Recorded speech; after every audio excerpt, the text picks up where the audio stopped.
여러분, 다른 사람이 여러분 자신을 제대로 잘 알지도 못하면서 자기 마음대로 생각하고 판단해가지고 다른 사람에게 내가 어떻다 저렇다 말을 하면 여러분 기분이 어떻겠어요? 사람들은 그런 것 되게 싫어합니다. 그렇죠? 굉장히 싫어합니다. 이런 면에서 역사의 놀이객감이 된 사람 하나를 들라면 저는 막달라 마리아를 들겠습니다. 막달라 마리아는 세상 사람들이 제대로 알지도 못하면서도 이러쿵저러쿵 많은 말을 해서 그녀를 모욕하기도 하고 왜곡하기도 하고 이용해 먹기도 한 그런 대표적인 인물입니다. 성경에 의하면 마리아는 대략 세 부분으로 언급됩니다. 첫 번째는 먼저 누가복음 8장에서 막달라 마리아는 7 귀신 들린 여자로 나옵니다.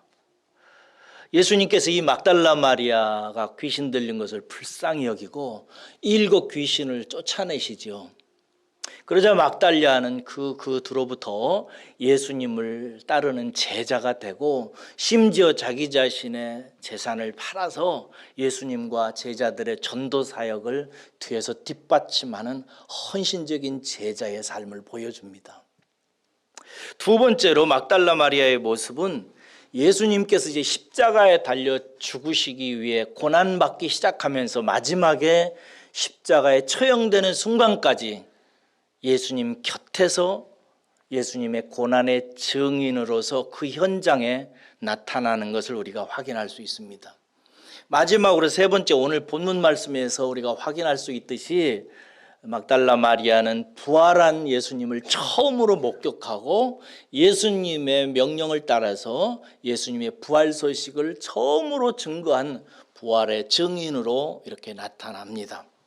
그런데 성경은 이렇게 기록하고 있는데 그 이상도 이하도 아닌데 어떤 똑똑한 사람들 혹은 이상한 사람들이 이런저런 책이나 영화들을 만들어 가지고 이 막달라 마리아를 왜곡시키곤 했습니다. 그림과 관련해서 저술작을 낸 이유리 작가 혹은 저술가는 이런 말을 했더라고요. 막달라 마리아는 신학적으로 마음대로 채울 수 있는 무형의 빈 공간이었다라고. 막달라 마리아는 그냥 사람들이 신학계나 하는 사람들이 신학적으로 자기 마음대로 해석해서 채워놓는 무형의 빈 공간이었다. 영어로는 null이라고 하는 단어를 사용했는데 쓸데없는 무가치한 그런 뜻입니다. 이렇게 얘기하는 것은 대략 세 가지 이유 때문인데요. 먼저 어떤 사람들은 이 막달라 마리아를 아주 비천한 여자, 창녀로 무시를 해버렸습니다. 기원 후 591년에 로만 가톨릭의 교황이었던 그레고리우스 1세는 설교에서 이렇게 얘기하는데 이것이 이제 시작점이 됐어요. 이 막달라 마리아를 누가복음 7장에 나오는 죄 지은 여자 있잖아요. 누가복음 7장에 보면은 한 죄 지은 여자가 예수께 와가지고 향유를 그 발에 붓고 머리를 풀어서 그 발로 씻는 얘기가 나옵니다. 여기에서 그 여인은 막달라 마리아가 아닌데요, 창녀입니다. 이 그레고리우스 1세가 막달라 마리아를 이 여자로 잘못 알고 창녀라고 설교했어요. 그리고 나중에는 요한복음 8장에 초막절에 간음하다가 현장에서 잡혀가지고 끌려온 여자 있죠. 그 여자라고 또 설교를 했어요. 무지해서 그렇습니다. 성경을 연구를 안 하고 함부로 말하다가 이런 실수를 하는 거죠. 근거 없는 말입니다. 그래가지고 그 후에 사람들이 또 교황님이 그렇게 얘기하니까 가톨릭 교회에서는 늘 그렇게 창녀다, 간음한 여자다 이렇게 설교해 오다가 1969년에 로마 교황청에서 공식적으로 그 설교가 실수였다고 이렇게 시인을 했습니다. 그런데 지금도 이렇게 설교하는 설교가 있습니다. 두 번째로 막달라 마리아는 예수님의 신성을 모독하는 도구로 사용되기도 했어요. 예수님의 부인이라는 거예요, 막달라 마리아가. 여러분이 봤는지 모르겠는데 그리스도 최후의 유혹이라고 하는 영화가 있어요. 혹시 보셨어요? 거기 보면 예수님이 십자가에 달릴 때 사탄의 강력한 유혹을 받습니다.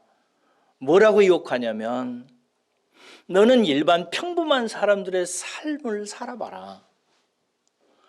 그 일반 평범한 사람들의 그 행복은 천사도 흠모하는 놀라운 삶이다. 이렇게 강력하게 유혹을 하죠. 그래서 그 막달라 마리아란다. 예수님이 그 유혹을 받고 넘어가가지고 십자가에서 내려와서 막달라 마리아하고 결혼을 해가지고 아들, 딸도 낳고 그렇게 살다가 늙어가지고 죽을 때가 돼서야 아하, 내가 마귀에게 속았구나, 유혹을 당했구나라고 하는 사실을 깨달았다는 영화예요. 하여튼 나쁜 놈들이에요. 다빈치 코드라고 하는 그 책을 읽어보신 분 계세요? 여기에서도 막달라 마리아가 예수님의 부인으로 이렇게 나오죠. 이렇게 예수님의 신성을 모독하고 메시아됨을 모독하고 성경을 공격하기 위해서 이렇게 악하게 사용될 때 막달라 마리아가 예수의 부인으로 이용되곤 했습니다.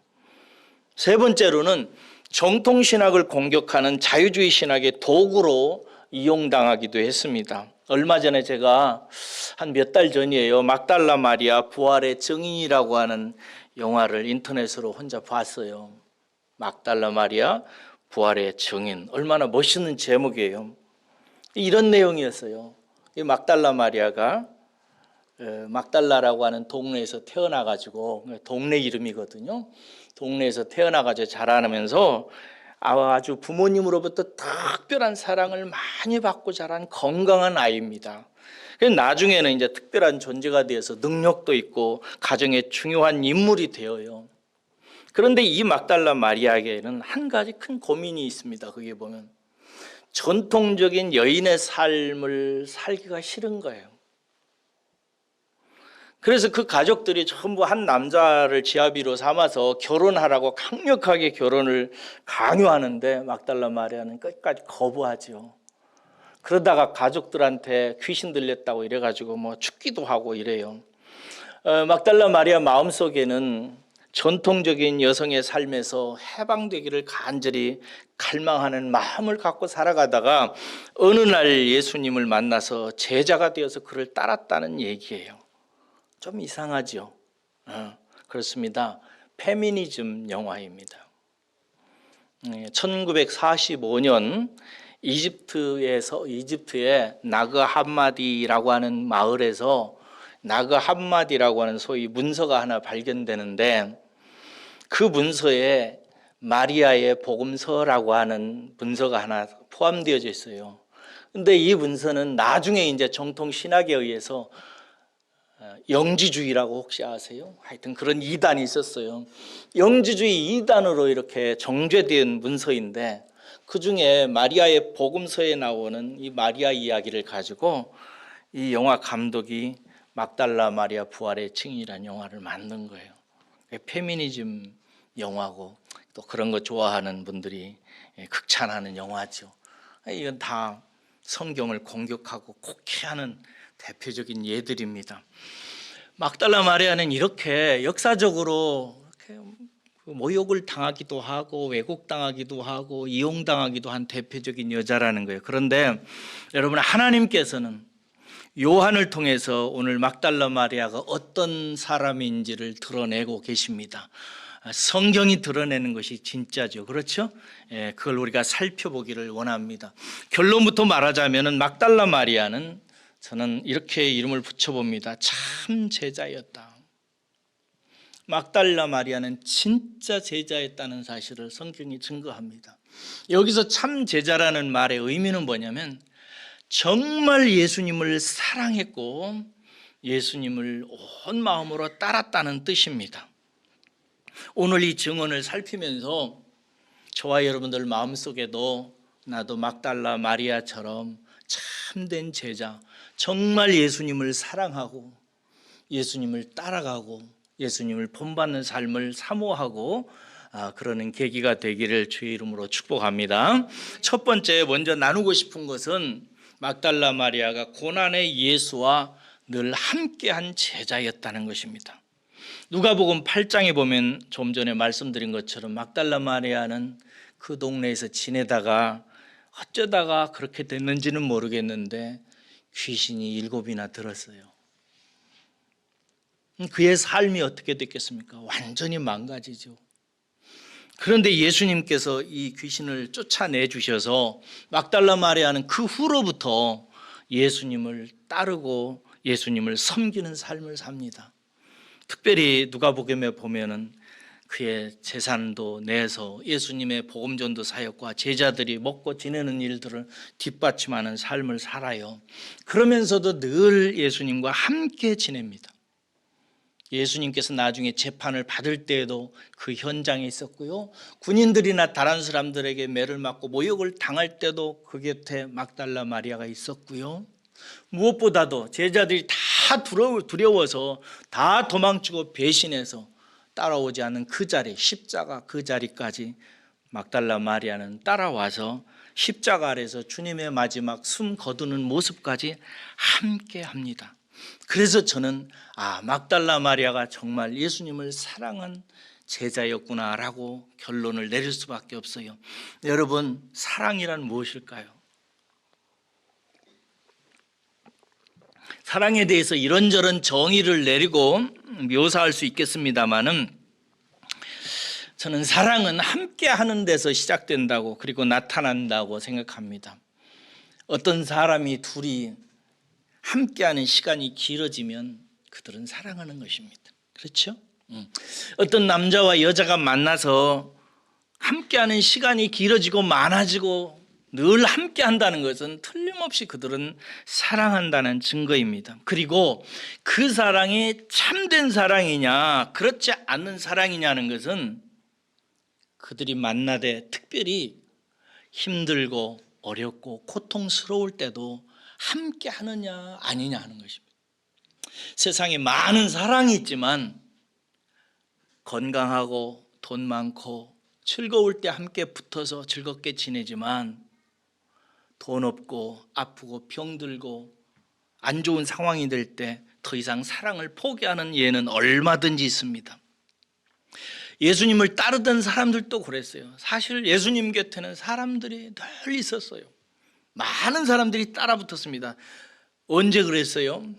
오병이어 기적을 일으킬 때, 나병 환자 고칠 때, 눈 뜨게 해주셨을 때, 귀 듣게 해주셨을 때 사람들은 환호했고 늘 예수님을 그럴 때는 따라다녔고 좋아했습니다. 예수님의 제자들도 마찬가지죠. 예수님이 무리를 걸을 때 당신은 진실로 하나님의 아들입니다 얘기하고 은혜로운 말씀을 들을 때 주의 진리의 말씀이 생명의 말씀이 여기 있는데 우리가 어디로 가겠습니까? 라고 말했죠. 그렇지만은 예수님께서 그들이 듣기에 힘든 설교를 하거나 특별히 십자가 앞에 죽게 되었을 때 많은 사람들 다 떠나갔습니다. 제자들도 평안할 때는 주님과 함께 하겠습니다. 주님 따르겠습니다. 다른 놈 다 배신해도 나는 배신 않겠습니다 했지만 결국 예수님이 십자가에 달리자 다 흩어지고 배신했습니다. 이것이 사람의 사랑이죠. 그런데 막달라 마리아는 여러분 예수님을 만난 후로부터 본문이 나오는 이 수완까지 한순간도 예수님 곁을 떠나지 않고 주님과 함께 지냅니다. 보통 제자라 성경에서 얘기하면 예수님 믿는 사람을 성경은 제자라고 합니다. 그래서 제자들이 굉장히 많았어요. 그런데 참 제자는 무엇일까요? 누구일까요? 십자가의 예수를 사랑하는 자라고 저는 확신합니다. 진짜 제자는 좋을 때, 은혜 받을 때, 축복 받을 때, 건강 회복될 때, 자기 사업 잘 될 때, 우리 집안 평안할 때 예수님 곁에 머물러 있고 주님과 함께 생활하는 자 좋지요. 그런데 참 제자는 누구인가? 십자가의 예수와 함께 기꺼이 고난받는 자리에 늘 있는 사람입니다. 어렵고 힘들어도 예수님 떠나지 않는 사람, 내가 아파도 주님 부인하지 않는 사람, 내가 실패하고 세상에서 조롱거리가 되어도 주님은 언제나 나의 주님이라고, 내 하나님이시라고, 내 그리스도라고 고백하고 그 고난의 십자가의 예수 안에서 기꺼이 함께 주님과 동행하는 제자, 이런 제자가 진짜 제자지요. 여러분들은 평안하고 기쁠 때 주님과 함께 거닐 뿐만 아니라 어렵고 힘들고 괴롭고 몸도 아프고 실패하고 괴로워도 늘 주님과 함께하는 여러분들 되시기를 주의 이름으로 축복합니다. 그 사람이 진짜 제자요. 그런데 그가 예수님을 따르는 그 겉모습도 참 제자의 그런 모습을 얘기할 수 있지만, 저는 그렇게 따르는 이유가 중요하다고 생각합니다. 왜 따르는가? 왜 주님과 함께 지내는가? 어렵고 힘든데도 주님을 붙드는 이유가 뭔가? 나는 이게 중요하다고 생각이 들어요. 제가 언젠가 이런 얘기했죠. 어떤 사람의 행위를 판단하는 3가지 의문사를 제가 정리했다고. 영어로 첫 번째는 what, 그가 무엇을 하느냐, 이게 중요합니다. 지난 한 주간 동안 여러분들은 무엇 하시다가 여기 오셨어요? what, 무엇을 했느냐. 두 번째는 how, 어떻게 했느냐 이거예요. 어떻게 했느냐, 이게 중요합니다. 방법도 중요해요. 세 번째 제일 중요한 게 있습니다. 하나님은 언제나 이것을 보십니다. why, 왜 했어? 왜 하느냐, 이게 중요해요. 막달라 마리아는 늘 주님과 함께 했습니다. 근데 막달라 마리아를 제가 묵상하면서 막달라 마리아가 진짜 참 제자구나라고 확신했던 이유는 why, 이것을 충분히 읽을 수 있었기 때문입니다. 그녀의 사랑은, 그녀가 항상 함께 주님과 했던 것은 다른 이유가 아니라 주님을 사랑했기 때문입니다. 주님을 사랑했기 때문에.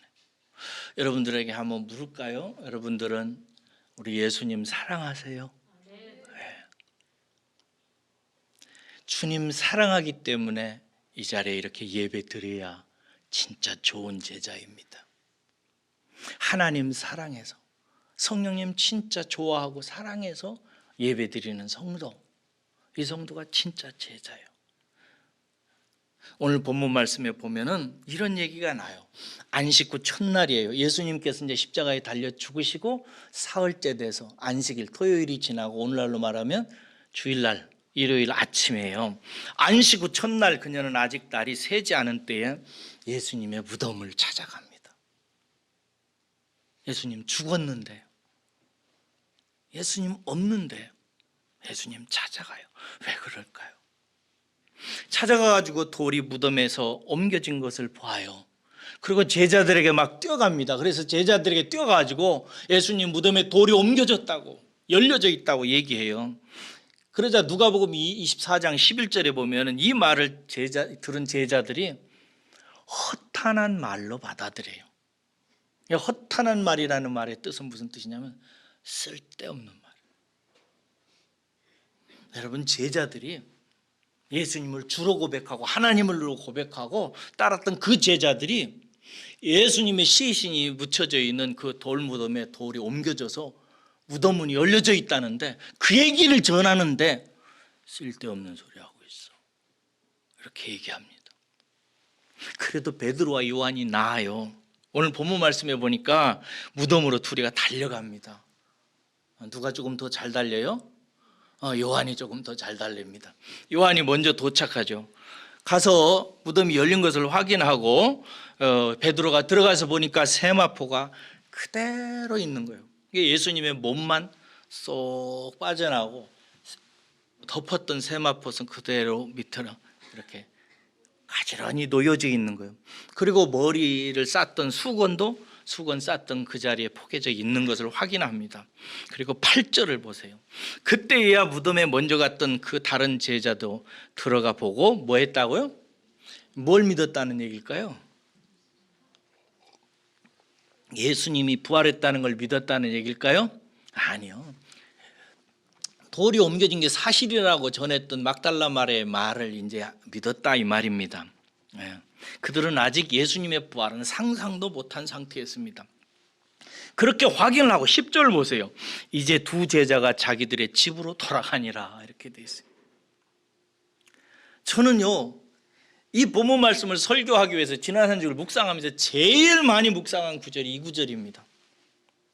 이에 두 제자가 자기들의 집으로 돌아가니라. 저는 지금도 이해할 수가 없어요. 어떻게 이럴 수 있을까? 여러분 한번 생각해 보세요. 여러분의 부모님이 돌아가셔서 한양대학병원에 시신이 안치되어져 있어. 근데 병원 측에서 연락이 왔어요. 시신이 없어졌다고. 가서 보니까 확인이 됐어. 안 계셔. 근데 여러분들은 그냥 집으로 돌아오겠어요? 이게 뭐예요, 이게? 여러분, 베드로도 주님을 사랑했습니다. 죽기를 마다하지 않고 다짐했고 다짐했습니다. 요한은 더 주님 사랑했죠. 늘 주님 얘기하면 그 품에 안겨서 듣고 그랬습니다. 그래서 둘이가 뛰어갔어요. 그런데 본문에 보니까 그냥 확인하고 집으로 돌아갔대요. 그게 끝이에요. 제가 많이 묵상해 봤습니다.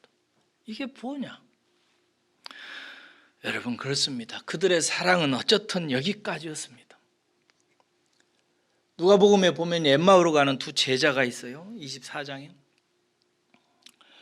엠마오로 두 제자가 가는데 예수님께서 그들과 동행하시잖아요. 부활하신 주님이. 근데 예수님이 보니까 그 두 제자 얼굴이 되게 슬픔에 가득 차 있는 거예요. 근심이 많고 어두워. 그래서 이렇게 얼굴이 어둡냐고 하니까 그 두 제자 중에 글로바라고 하는 한 제자가 이런 얘기를 합니다. 왜 당신만 모르고 하면서 이런 얘기를 해요. 그는 예수님은 하나님과 사람 앞에서 그 말과 일이 등했다고. 아주 그냥 그들이 볼 때 예수님을 봤을 때 하나님과 사람 앞에서 그 말하는 것이 다른 사람과 달리 권세가 있고 너무 뛰어났어요. 그리고 또 하나 하는 일들이 놀라웠어요. 심지어 죽은 자까지 살리고 이러니까 놀라웠다. 그래가면서 말하기를 우리는 그가 이스라엘을 구속할 자로 알았어. 그런데 죽어버렸어. 그들은 그 하나님과 사람 앞에서 말과 행사가 능했던 예수님이 이스라엘을 로마로부터 구출해서 독립시키고 그 나라를 세울 자로 생각했다는 거예요. 그런데 죽어버렸다 이거예요.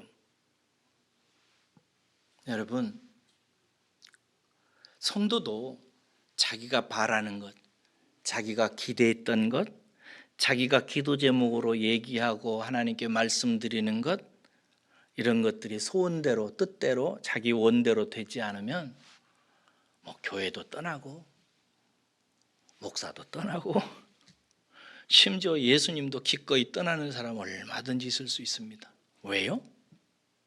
Why? 왜 그가 예수님을 따랐는가? 그 이유 때문입니다. 자기 자신이 복받기 위해서, 자식들 잘 되기 위해서, 성공하기 위해서, 자기 평안하기 위해서, 복받기 위해서 따라다니는 사람들은 그것이 더 이상 오지 않게 되면은 더 이상 예수님 따를 필요가 없어집니다. 거기까지인 거예요. 때때로 저는 신앙이 무섭다고 생각이 들 때가 있습니다. 떠나는 사람들 볼 때 저는 그걸 느낍니다. 여기에서는 이제 기대할 것이 없구나 이러면 말도 하지 않고 어느 날 사라져버립니다.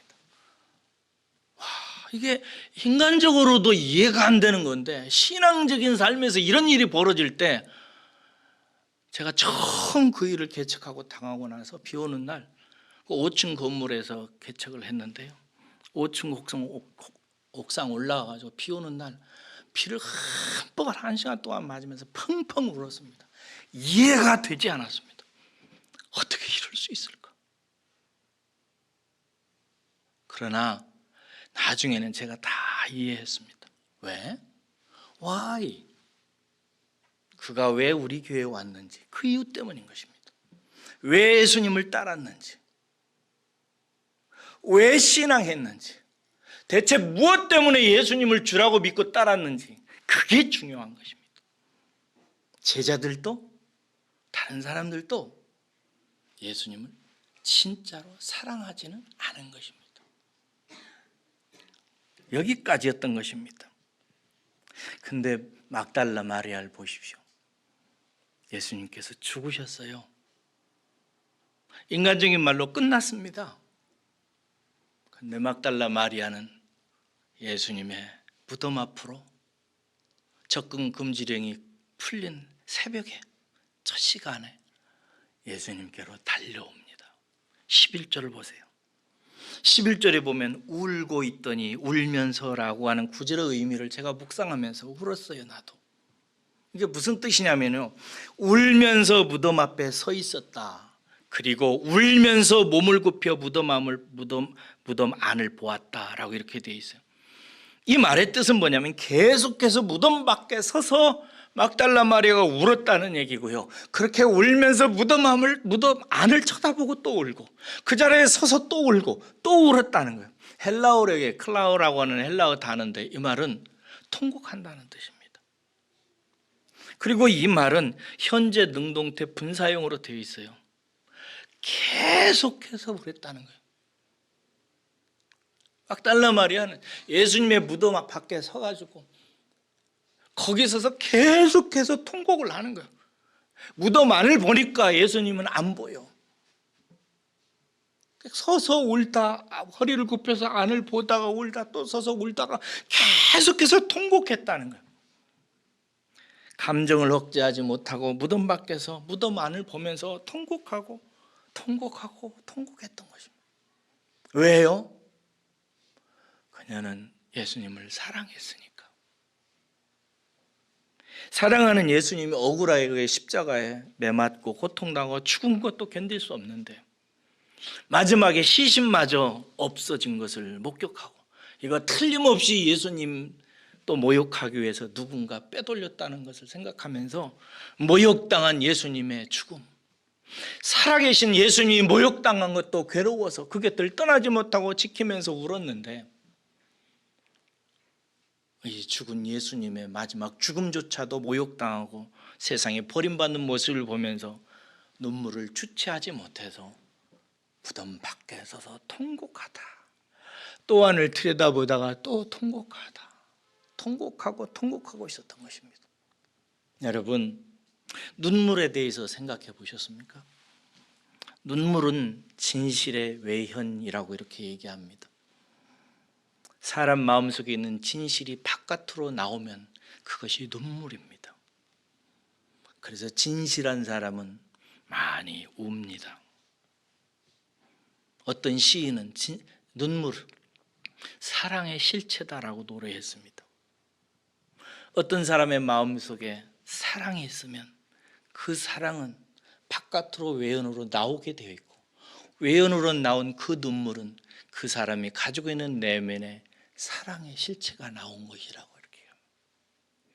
누군가를 사랑한다는 것은 많이 울어야 된다는 것을 의미합니다. 자식을 사랑하는 부모는 많이 울어야 합니다. 남편을 사랑하는 아내를 정말 사랑하는 남편은 많이 울어야 합니다. 하나님께서는 그렇게 누군가를 사랑하게 할 때 그를 위해서 많이 울게 하십니다. 이 말이 중요해요. 하나님이 누군가를 사랑하게 만들면 하나님은 그 때문에 그의 눈에서 많은 눈물이 쏟아지게 하십니다. 왜요? 우리를 사랑한, 나를 사랑한 하나님이 그 사랑을 깨닫고 이해하고 감사하고 기뻐하게 하기 위해서. 그래서 많은 눈물 끝에 큰 기쁨이 있습니다. 이 모습을 여러분 하나님이 보세요. 저는 그렇게 생각해요. 12절에서 13절 보세요. 천사들이 나타납니다. 누가 보내요? 천사는 사람과 하나님 사이에 부리는 영이잖아요. 이게 누가 보낸 거예요? 하나님이 보내신 거죠. 천사들이 나타납니다. 그래서 묻습니다. 여자여 어찌하여 우느냐 이렇게 물어요.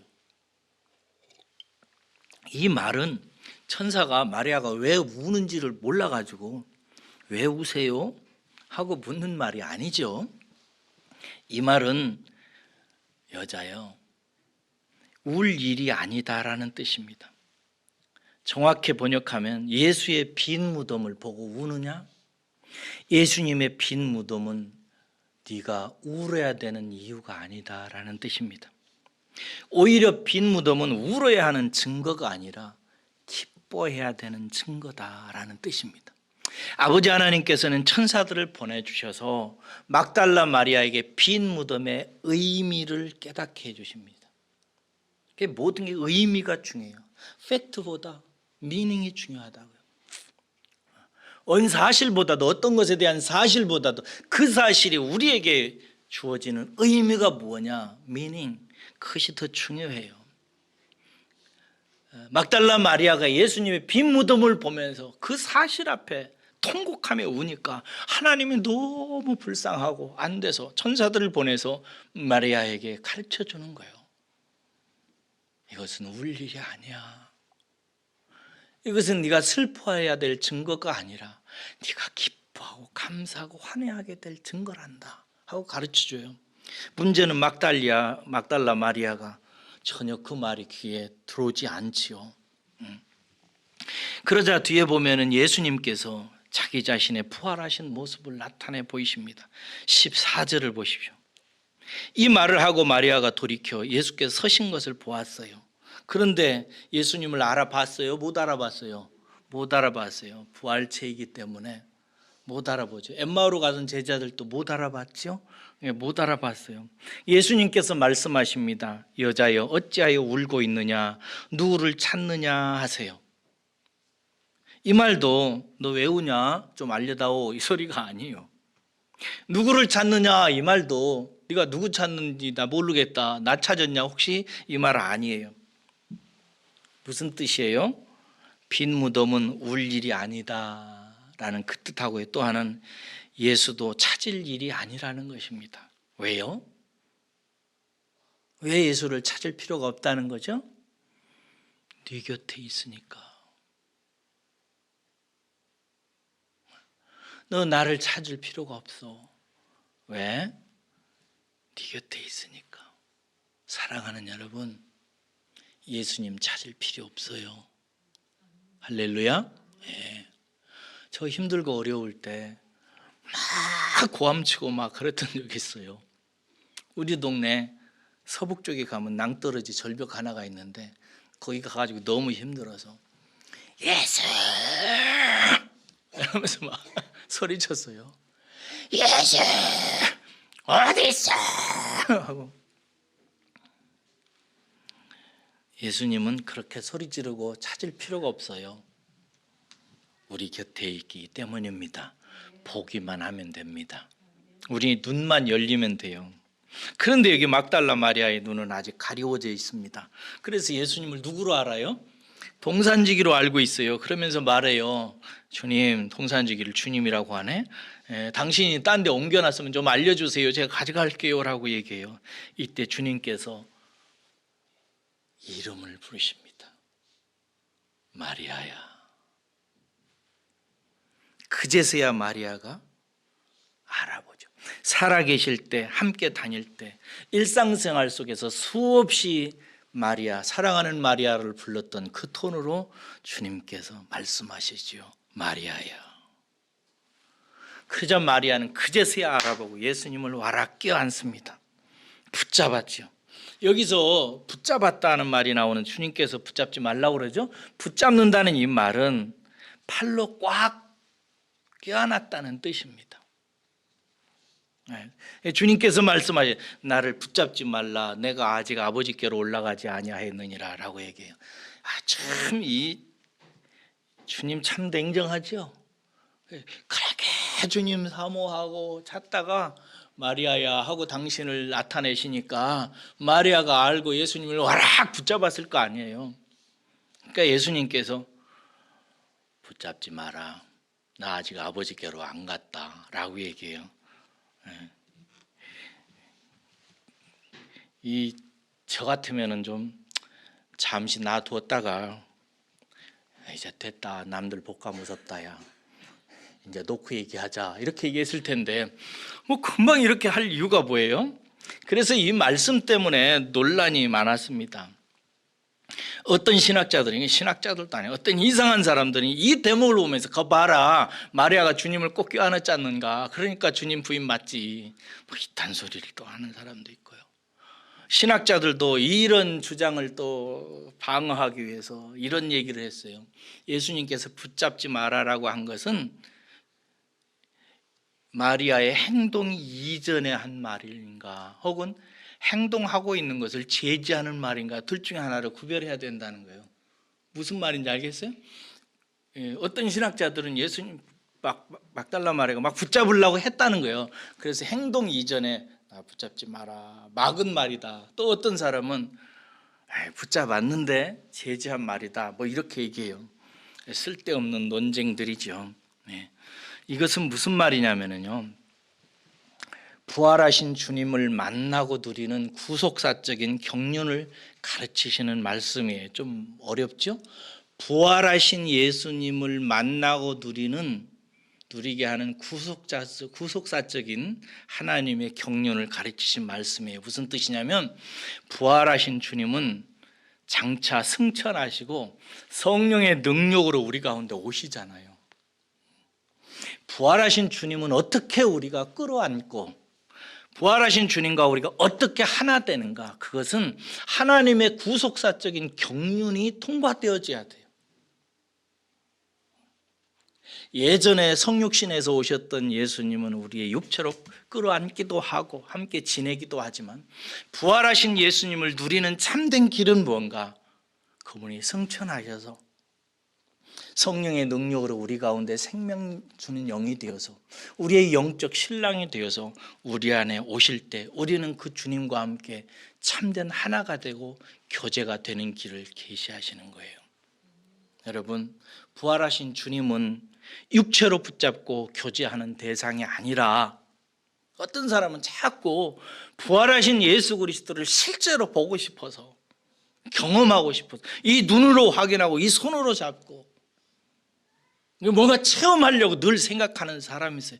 이게 사람의 기본적인 신비주의적 경향입니다만, 부활하신 주님은 그렇게 경험되어지고 붙잡고 누리는 것이 아니라, 하나님께서 승천했다가 성령의 능력으로 다시 오셔서 우리 안에 내주하시는 주님으로 경험되어지고 체험되어지는 분인 줄로 믿습니다. 이게 진짜예요. 성령의 능력으로 말씀을 통해서 그렇게 우리는 경험하는 거예요. 이 진리가 마리아에게는 조금 이르고 아직 낯선 진리지만, 이제 곧 마리아는 이 진리를 정말 경험하게 되겠지요. 사랑하는 여러분, 이 진리를 주님께서 가르쳐 주신 후에 마리아에게 가장 복된 일을 시키십니다.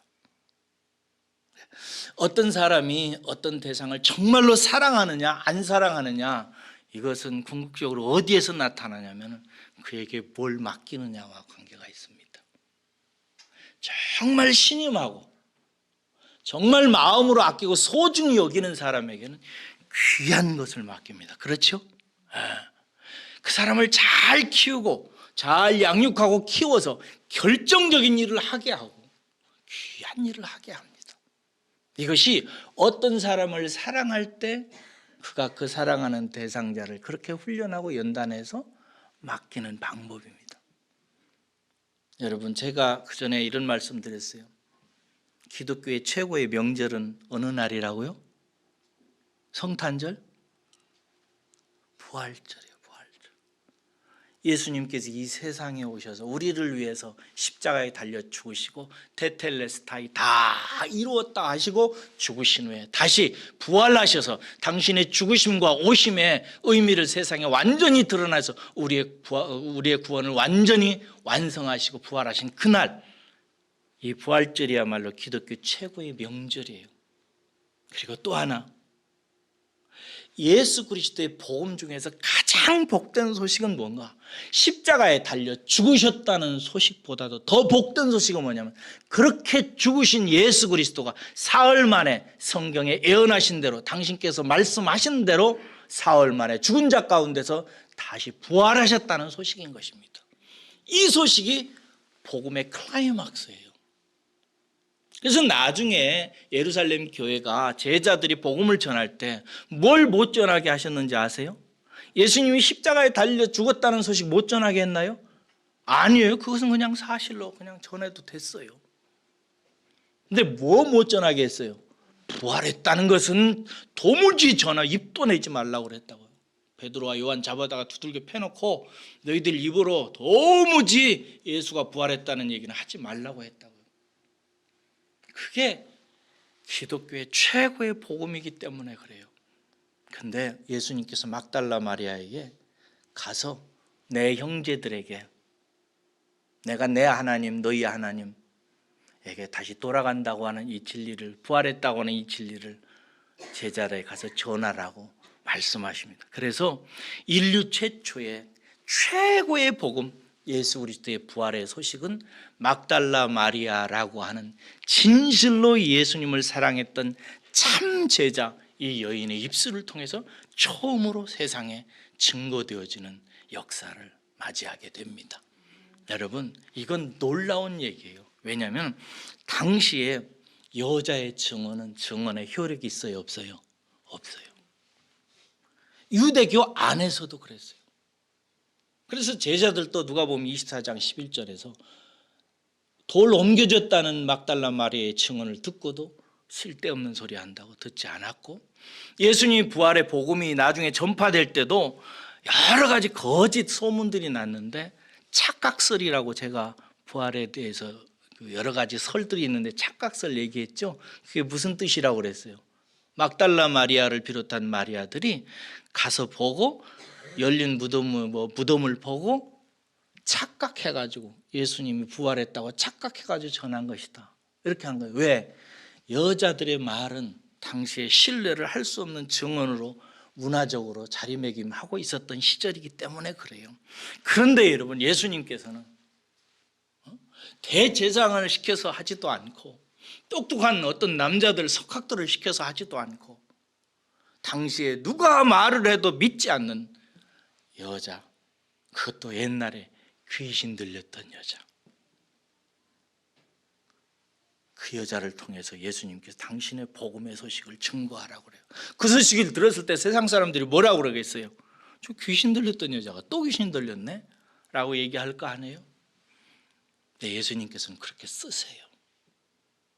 얼마나 막달라 마리아를 주님께서 사랑하시고 귀하게 여기셨으면 그랬겠어요. 사랑하는 여러분, 저는 오늘 이 말씀을 준비하면서 저도 그렇게 기도했고 여러분들을 위해서도 기도했습니다. 하나님 아버지, 저와 우리 가족들이 예수님의 참 제자가 되기를 원합니다. 참 제자는 어떤 제자라고 그랬어요? 예수님을 사랑하는 사람. 예배 드리는 이유도 예수님을 사랑하기 때문에 예배 드리는 제자. 복음을 증거해도 예수님을 사랑하기 때문에 복음을 전하는 제자. 울어도 사랑해서 우는 제자. 찬송하고 기뻐서 뛰어도 예수님을 사랑해서 찬송하고 기뻐서 뛰는 제자. 그의 모든 말과 행동과 삶의 이유가 주님 사랑 때문이라고 말할 수 있는 제자. 그래서 내 눈에 볼 때는 미처 아직 깨닫지 못한 막달라 마리아가 자기가 기대했던 모든 모습들이 다 사라져서 이제 예수를 통해서 기대했던 것들이 모두 다 끝장났다고 생각하는 그 무덤의 현장에 와서도 그 예수님 버릴 수 없어서, 그 예수님의 사랑을 던질 수 없어서 거기서 펑펑 울며 하나님 앞에서 나 주님 사랑한다고 고백하는 울음을 터뜨렸던 그 모습처럼 어디에서 무엇을 하든지 주님 사랑하는 그 사랑으로 사랑하는 제자, 그런 제자가 되기를 소원해 봅니다. 여러분, 예수님 사랑하시죠? 네. 이렇게 예배 드리는 것 복 받으려고 드리는 것 아니죠? 기도하는 것, 여러분 복 받으려고만 기도하는 것 아니죠? 설사 복음을 전하더라도 내가 이거 복음 전해가지고 우리 집안 잘 되고 자식들 잘 되고 복 받아야지 하는 것 아니죠? 주님 사랑해서, 주님 귀해서, 주님이 내 사랑이니까 그렇게 하는 분들 되시기를, 참 제자 되시기를 주의 이름으로 축복합니다. 우리 그렇게 되십시다. 기도하겠습니다.